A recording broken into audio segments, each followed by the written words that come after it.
I want you to imagine you have a choice. The choice to make your own body, however you'd like. You can choose your shape, your face, even your personality.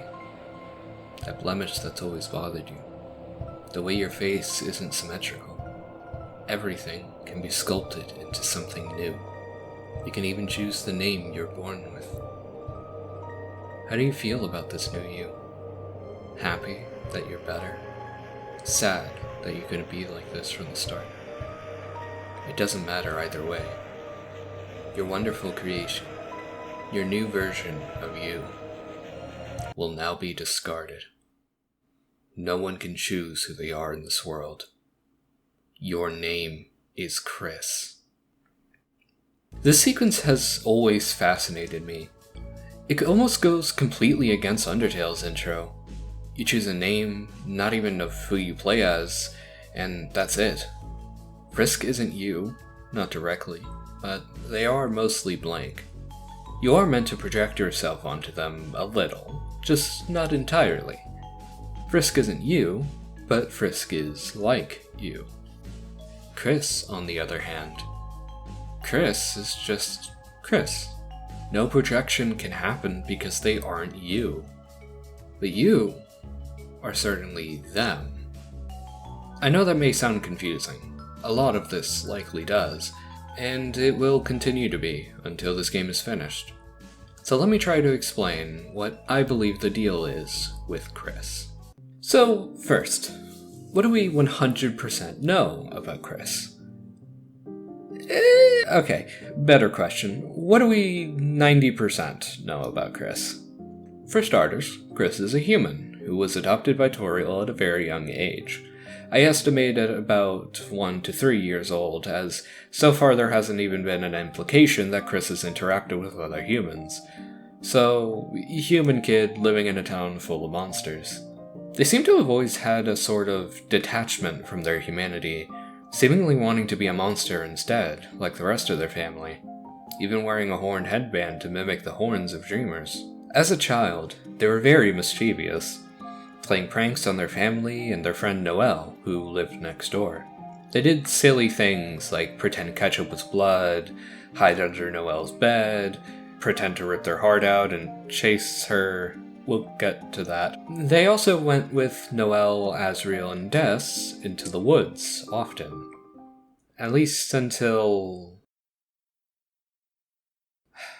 We don't know exactly what happened, but Des went missing. This event traumatized everyone, but it seems to have especially traumatized KRIS. Their personality seemingly shifted from this point on, with them now acting more distant and quiet. They seem to have socially isolated themselves, as most see them as a silent zombie-like figure, with even Noelle questioning if they're still friends. At some point, they make a promise to Carol. We don't know what this promise is, but I have a decent guess that I'll save for later. Along with this, though we have no idea when, KRIS gets a birdcage in their room. Originally, it was pretty reasonable to assume it was meant for a bird that just isn't there anymore. But with KRIS nodding their head at Susie saying that the cage is for something else, it's now reasonable to assume that the birdcage was always intended for the soul. Given that Toriel has been in KRIS's room at least 2 times in the past decade, it's also reasonable to assume that she knows about the cage, though she possibly doesn't know its purpose. KRIS's life seems to stagnate at a certain point. They stop playing piano, they stop speaking, they stop being themselves. Until one day, after... I'll explain what I think the vessel sequence is later, but after that, they go to school as normal. But the chalk is missing, so they go to Susie to get it. But the door doesn't lead to the storage closet. It leads to a dark world. We all know what happens past this point, I think.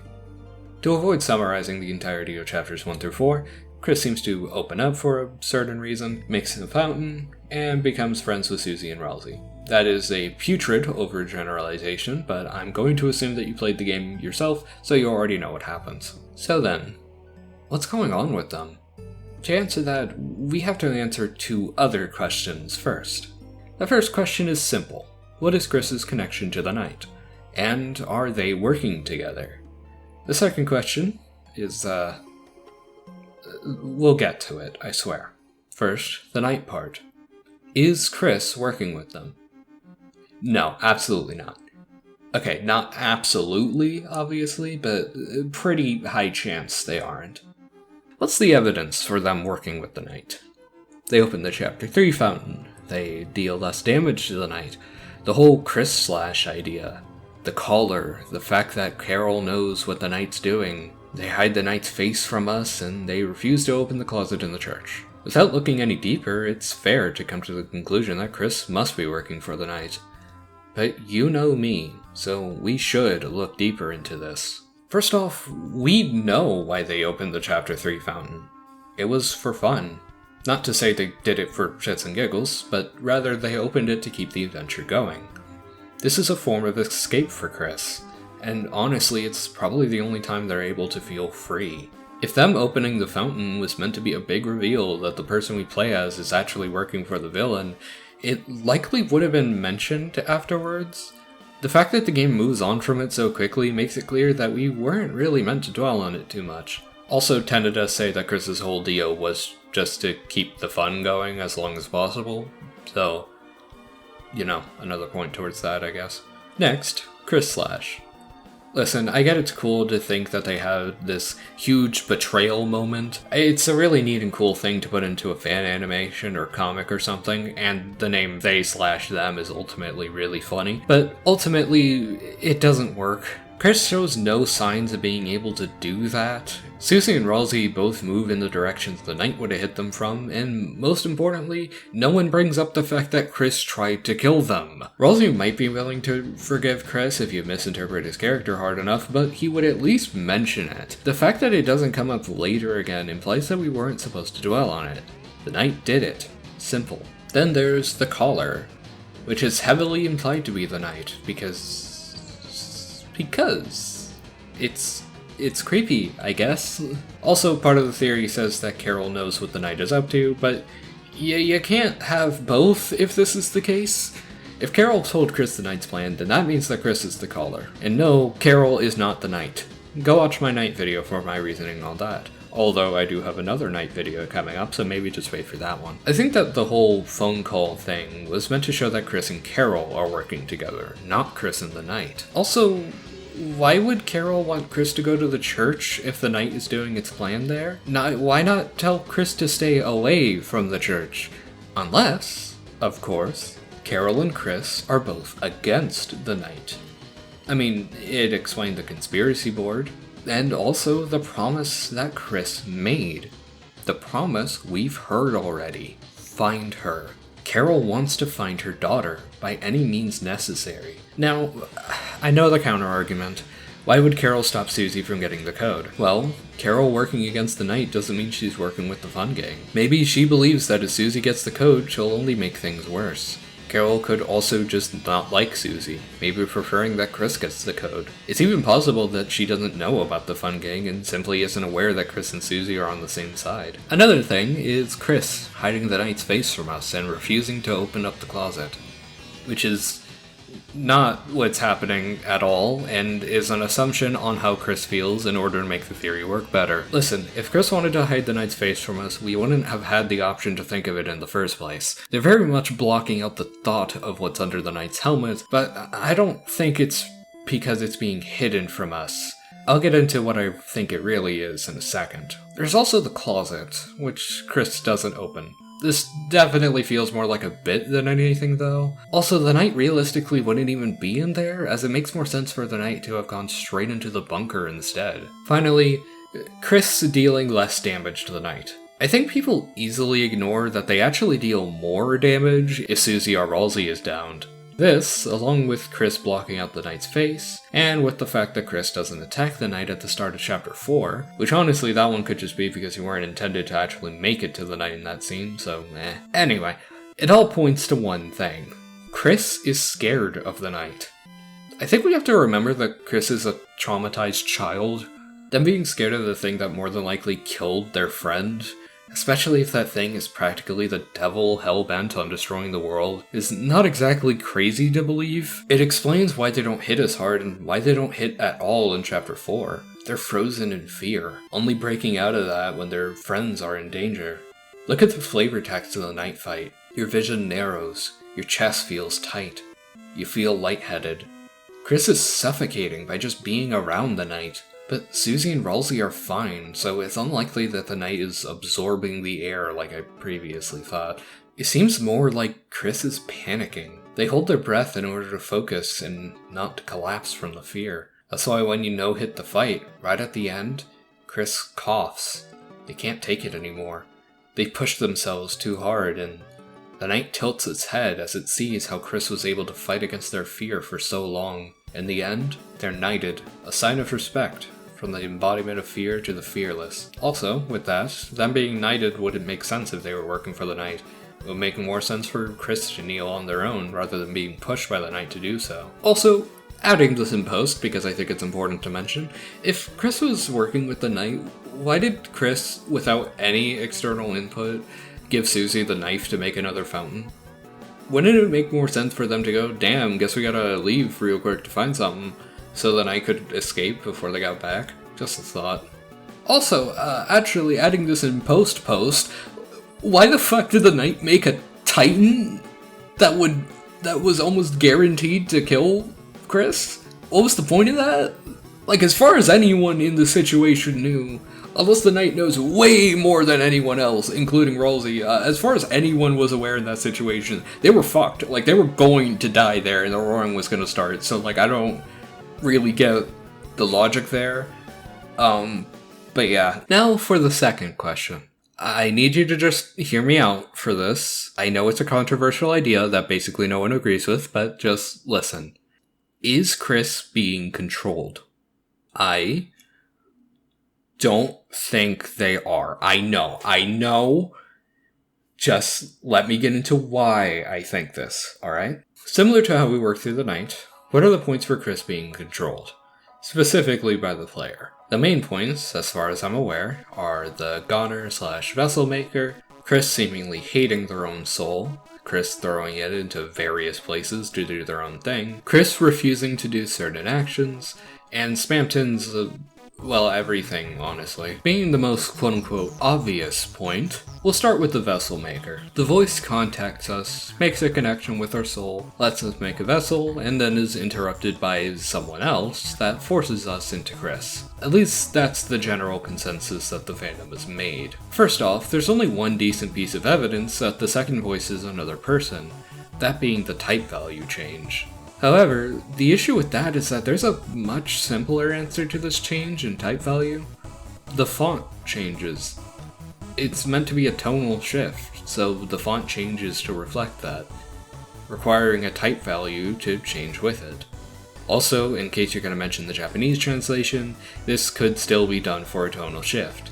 Perhaps the more scientific way the voice spoken was a ruse. Just an idea. Along with this, we don't actually know if the voice is speaking to us, per se, and it's equally, if not more likely, that they're instead speaking to KRIS. The connection is being made with their soul. The voice gives them a false idea of being able to change who they are, before taking it away and reminding them of who they will always be. KRIS. It doesn't say you will be KRIS, nor does it say your vessel is KRIS. It says your name is KRIS, which is pretty explicitly saying that we are meant to be KRIS. Also, in case you're going to say that the whole Twitter takeover thing is proof that they were contacting us and not KRIS, first off, tweets aren't canon, Toby said it himself, but for the people that just ignore that for some reason, Flowey did the same thing, and Flowey was very much also not speaking to us. It was made to look like they were speaking to us when they were actually speaking to a character in-game. In Flowey's case, they were speaking to Kara, and in the voice's case, I'm not calling them Gaster, in the voice's case, they're speaking to KRIS. Now, I need to point out, just because we are KRIS doesn't mean KRIS is us. Us playing as KRIS doesn't make KRIS a blank slate. KRIS is their own person. They have their own ideas, their own likes, dislikes, everything. We merely play as them. The game even pokes fun at this idea a little because there's still some things we don't really know about KRIS, hence why we are almost certain to get some of Tennis questions wrong. This part isn't really played too seriously, making it very likely it was just meant to be a joke, which I imagine most people took it as. Toby isn't the 100% super serious mastermind of lore that some people think he is. He likes to mess with people. He likes fourth wall breaks. It's disappointing to you to think about it that way, I'm sure. But your disappointment is not on him, it's on you for taking every tiny detail as a massive lore reveal. Also, speaking of fourth wall breaks, a point that I see very, honestly rarely, passed around is that Ralsei looks at the player when Susie asked KRIS why they made her wear the bow in Chapter 3. However, I think people are missing the very important context that Ralsei didn't realize that the controllers were swapped, and that's why he was confused. So, as for him looking backwards, that is one of three things. Either he's not looking backwards, and this is another case like what happened with Undyne, which I actually saw a Reddit post about recently, where Undyne seems to look down instead of forward, and the reason why is just because that's a limit of pixel art sometimes. It could be that Ralsei is actually looking at us, but instead of being for lore reasons, it's just a fourth wall break meant to be a joke, similar to Sans looking into the camera when he makes a pun, like, once. I'm surprised Sans never did that again in Undertale, actually, now that I think about it. But the third option, this is a TV show? He could be looking back at the audience, actually. This could actually be a... This sounds so fucking stupid now that I say it out loud. This could actually be like a weird pseudo fourth wall break where he is breaking the fourth wall by looking at the audience, just not looking at us. He's looking at the actual audience of the show that he's in, I guess. It's probably just a fourth wall break joke, though. Like, he probably didn't think of that at all. Moving on, sorry I ranted. Let's get into Spamton. Spamton is actually a lot easier to answer because of one simple fact. Spamton wants the soul. He seems to know that KRIS feels like a puppet on a string, yet he wants the thing controlling them. How does that make any sense? And for the people who would say, oh, well, Spamton doesn't know that the player is controlling KRIS through their soul, then what the fuck does Spamton know? Because if Spamton doesn't know about the player thing, then like half of player control's evidence falls apart immediately. KRIS has other reasons to feel like they aren't in control of their life. The prophecy, their promise with Carol, the fact that hometown is stagnant, the fact that they're a fucking 15-year-old. Also, Spamton says that the entire Fun Gang has strings, implying that KRIS isn't the only one under metaphorical control here, which they aren't because of the prophecy. Lastly, KRIS's relationship with their soul. They throw it in a cage, a cabinet, a box. They very explicitly don't like their soul. But there's a much simpler explanation here than player control. One that the game has been beating over everyone's heads for 4 solid chapters, but everyone ignores. KRIS is a human. They clearly don't want to be. Being human makes them scarily powerful in comparison to everyone else. Not just that, but humans seem to be naturally violent, mainly due to their curiosity and need for power. This power isn't gained out of greed or hatred, but out of fear. Humans need safety, and they need power to have that safety. This can come through friendship, of course, but it usually comes through violence. Azrael put it best, honestly. If everything gets high enough, you become invincible. Nothing can hurt you anymore. KRIS hates this part of themselves because it isolates them from the rest of the town. And the culmination of it all, the one thing that is the most clear point of separation? The soul. So that leaves the biggest thing. KRIS refusing to do certain actions. This, honestly, is the best evidence towards player control. Not being sarcastic when I say that either. On the surface, it's perfect, actually. But if you look into when, why, and how KRIS refuses our actions, it stops being as foolproof as most assume it to be. Because I can argue against it. Get it?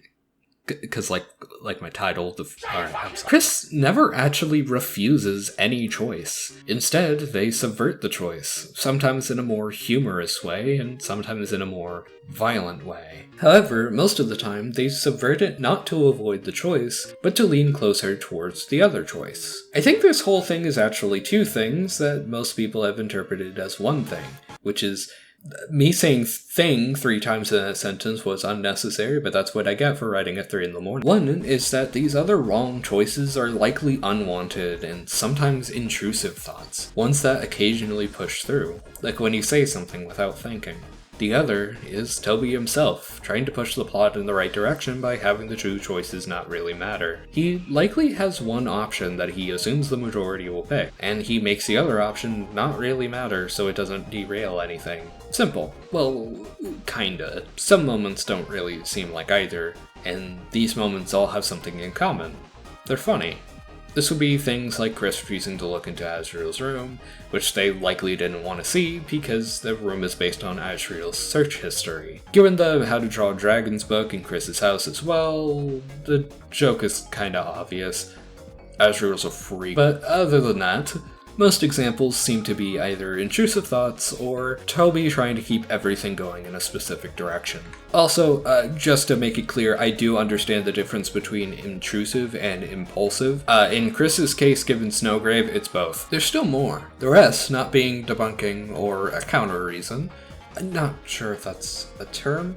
It is now. But instead, full, actual counter evidence. First off, my sweet little angel that I totally did not miss on my first playthrough of Chapter 3, Iram. Iram feels very specific to me. I don't know how else to describe it. It feels like it was made specifically to point us in the right direction, but everyone misinterpreted what they said, or ignored it to fit their theory. Iram says that KRIS is enjoying all of this, specifically because they can blame it on their soul. Though I don't think this is them blaming the player for their problems. If that were the case, KRIS would be in the right for blaming us. I think KRIS is blaming their soul and taking their anger out on it to avoid reality and responsibility. They don't want to deal with their issues. They'd rather say it's all their soul's fault.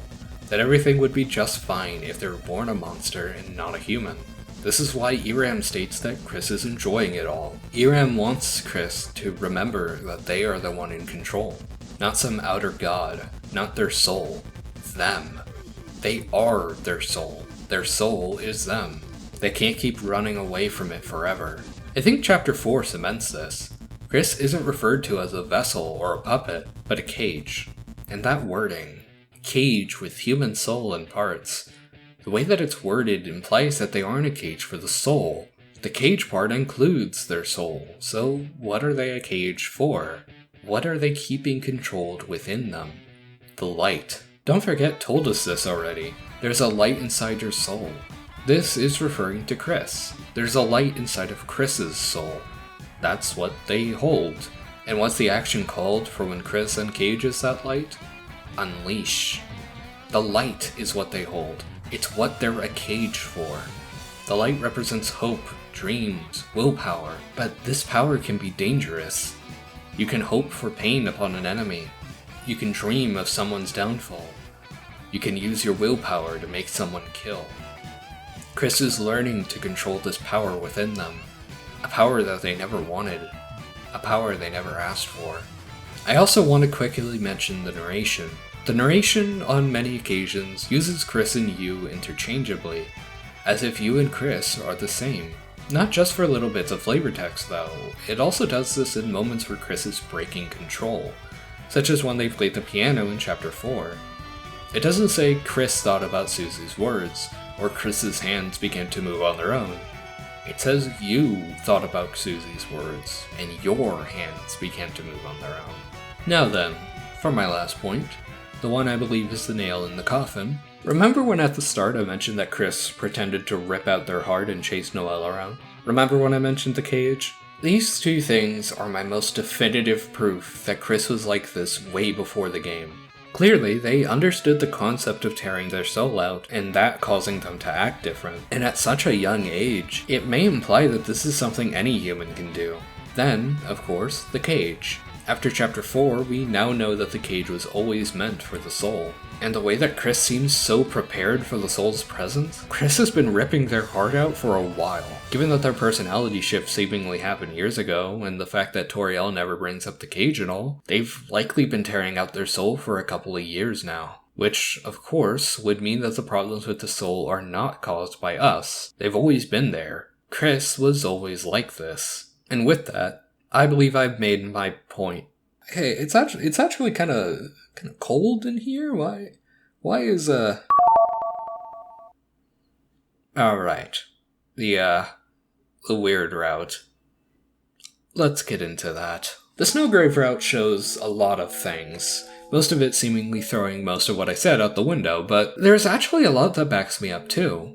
I'm not going to do a summary of the weird route, by the way, everyone knows what happens, so let's actually loop back to a part that I mentioned already, Iram. Iram actually doesn't change his mind on KRIS enjoying everything, still saying that KRIS is blaming it all on their soul to avoid responsibility. I feel like if Toby wanted this route to be all about player control, he'd make Iram change their words a bit. You also can't say that Toby forgot or didn't think about it, since he did add a line that cements that Iram believes that KRIS's actions, including the Snowgrave route, are their own. Another thing that's important to bring up is how KRIS's voice seems to change to Noelle. I think this is a mix of two different things though, rather than just being the player's voice. I partially think that it's just for creepiness sake, at least a little bit, but I also think it's mainly because KRIS is speaking directly into Noelle's mind. This is something she doesn't figure out until the scene in chapter 4, so it's possible that all instances of KRIS speaking weirdly, was due to telepathy.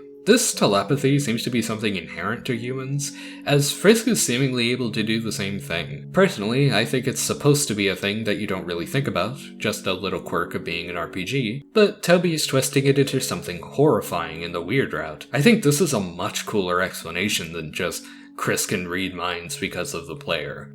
What about KRIS not wanting to do the weird route though? Well, I think it's a bit deeper than that. I think that they hate the weird route, that much is obvious. But I also think that there's a part of them that does want to do it. That deep, horrible feeling that tells you to hurt others. An intrusive thought, really. In the weird route, that intrusive thought wins. They clearly have a deeper desire for violence, given that they went to therapy for it. But I don't think it ends there. There's a reason for all of these thoughts. Something that caused it all. And I think that the night is to blame. I believe that the night, or whatever caused death to disappear, made KRIS have a deep sense of guilt. That guilt festered in them, making them a more violent person. This violence isn't just an outburst, however. It's a means of protection. Violence, in Undertale and Deltarune, not in real life, makes you stronger. Most people forget that it doesn't just give you a more offensive capability though, it also gives you defense, as in more health. I think that little voice in KRIS's head wants them to be more violent so that they can protect themselves and their friends. And when the night strikes again, when everything comes back to haunt them, the voice gets louder. Noelle can make us stronger, can't she? These people aren't real, just focus on getting stronger. Don't make the same mistake again. But the route is flawed. You see, there's something many people miss about the Snowgrave route. The website, Noelle's description of the Ice Palace, the sword route. All of it points to something. A soft lock. In the website, it doesn't continue past chapter 5. When Noelle describes the Ice Palace, she says that without that NPC to guide you, you're stuck forever. In the sword route, after you defeat Iram, the character that KRIS plays is soft-locked, and cannot collect the Shadow Mantle. KRIS on the outside has to grab it for them, but in the weird route, when we're met with a maze after Noelle stops being useful, when we meet with a room with a necessary item we can't reach, we'll be stuck, unable to continue, and the world will be shrouded in darkness. No conclusion, no ending, nothing. And hey, it kills two birds with one stone, right? Toby said there'd only be one ending. If the weird route doesn't technically end, he'd be right. And it'd also not mess with the prophecy. And a soft lock would certainly be a worse outcome than a bad ending, right? It even kills a third boneless bird with an ice cube. Now, I know a lot of you won't agree. In fact, as far as I'm aware, I'm the only person who disagrees with the player controlling KRIS. But I hope this video serves to add something new to the conversation. I'm tired of hearing people completely ignore any counter-evidence just because it doesn't fit their theory. Honestly, if something counters your theory, think about why it does. Consider what parts of your theory should change. Find new evidence, come up with new ideas and explanations based on the info we have. That's the point of theorizing. It's not just a constant argument over who's right or wrong. It's a conversation about why you think you might be correct. You make a hypothesis, you test it, and if it fails, you try something new. Don't just ignore whatever disagrees with you. Consider it, and explain why you think your theory still works. I understand some parts of this video may have seemed like I was doing just that, but I was really trying to consider every counterpoint I could think of. It's not the most solid theory, I know, but I think it's worth talking about, and that's all that matters. With all that being said, I hope you enjoyed the video. Like if you did, subscribe if you like hearing my voice, and follow my blue sky to hear whatever I'm thinking about at any given time. Thank you for watching. See y'all next time.